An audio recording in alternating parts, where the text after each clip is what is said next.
Welcome back to the Dragon's Lair, everybody. My name is Wade, and I'm super blurry, evidently. Here we go. This is my channel, Only Lore. Only lore! In the grim dark of the 41st millennium, there is only lore. All right, so we're talking about the Horus Heresy. We split the Horus Heresy into two different videos because I want these to be 10-minute videos, and there's just so much to talk about. So, Horus Heresy, here we go. um, Basically, Lorgar was mad because Dad, Big E, told him to stop worshiping him as a god. He went and found other gods. Lorgar has a chaplain named Erebus. Erebus sets this whole thing into motion where he gets Horus wounded so that they can introduce him to the Chaos Gods and then poison his mind. So now he's a traitor. A bunch of the traitors killed their own men who would not rebel. Then a bunch of the traitors killed a bunch of loyal Marines. They struck first at the Dropset Massacre. Here we are. Okay, stuff is going bad, which is where Magnus of the Thousand Sons, who haven't turned yet, Magnus astral projects himself, because Magnus is a super strong psyker, to Earth to be like, hey, Dad, there's trouble. He's going to warn the Emperor, okay? The problem is he gets deceived by Zincht, right? The chaos god of magic and deception and trickery. He gets deceived, and in doing so, Magnus accidentally destroys these psychic barriers the Emperor put up around our whole solar system to protect us from chaos. So Magnus punches a hole in that. He busts into the throne room and he's like, Dad, there's trouble. And the Emperor's like, what the hell did you just do? I told you not to use magic. They had just had this thing called the Council of Nicaea where they said all psychic powers are now illegal. And you broke the rules. I don't care what you have to say. Emperor won't let him talk. Once again, Horus Heresy is because the Emperor is a bad dad. So Emperor won't even let him talk. Says, I don't care what you have to say. And then all these demons come flooding in behind him. So now they have to fight all these demons. So Magnus, you messed up and you're in trouble. So the Emperor says, Leman Russ, you go take the Space Wolves and you go arrest Magnus and you bring him back here and we're going to punish him. Okay.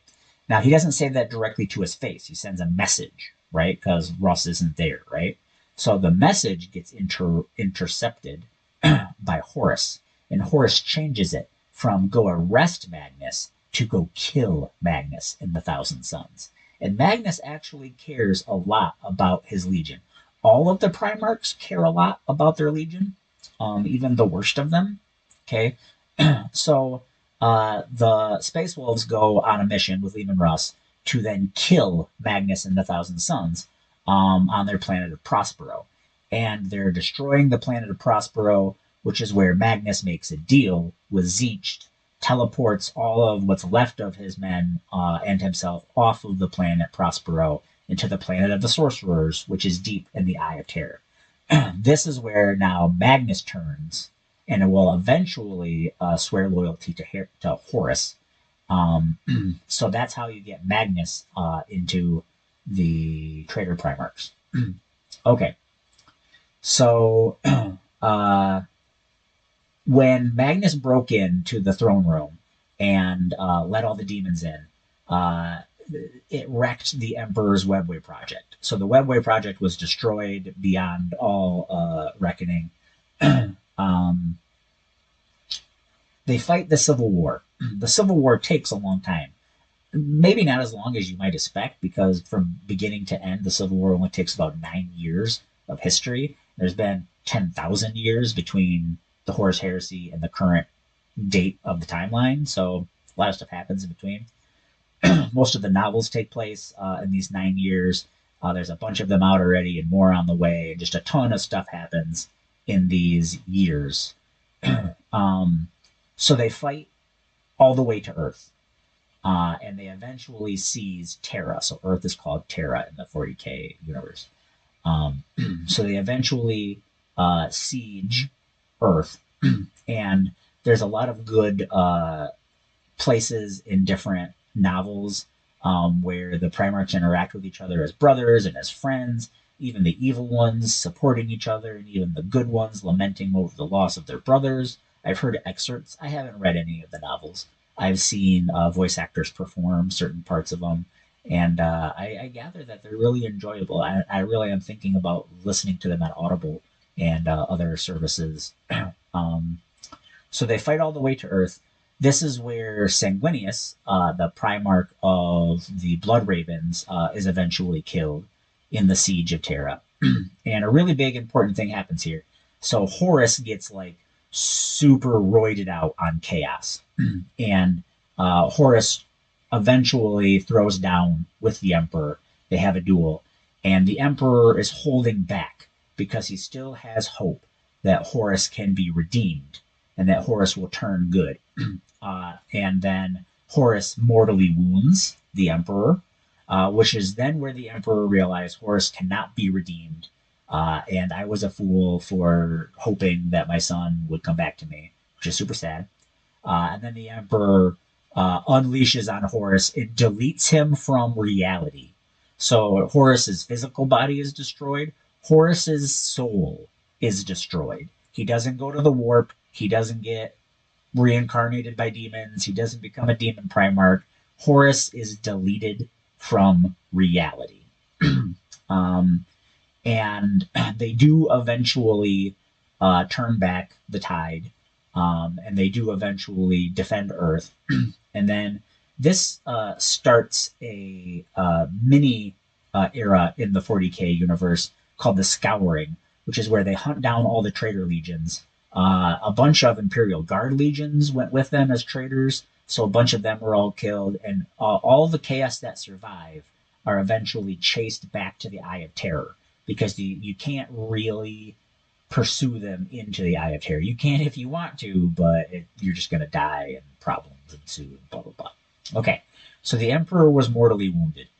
Now, in order to save him, they then convert the Astronomicon into a life support system, and this is what we now have today as the Golden Throne.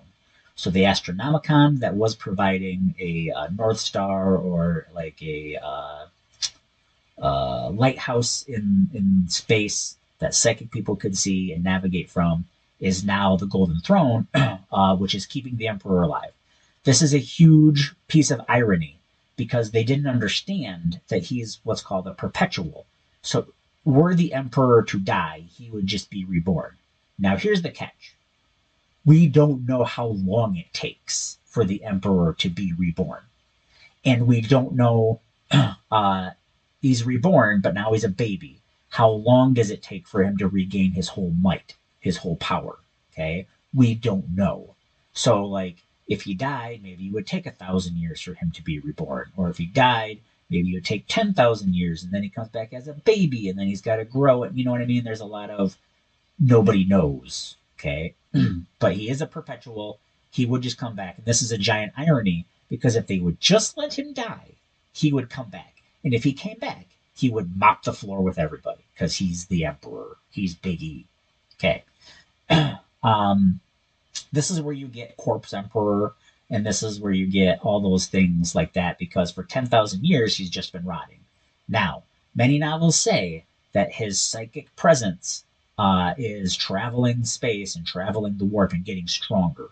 So there might be a day where his psychic presence is separated from his body.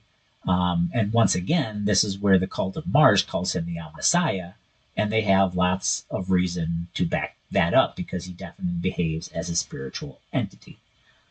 It's at this time period that the High Lords of Terra are put in, so those are humans that then become a council that rule everything on Earth. The Lord Solar and the Imperial Guard is a High Lord of Terra, which is really cool that you get a High Lord of Terra on the battlefield. That's pretty cool.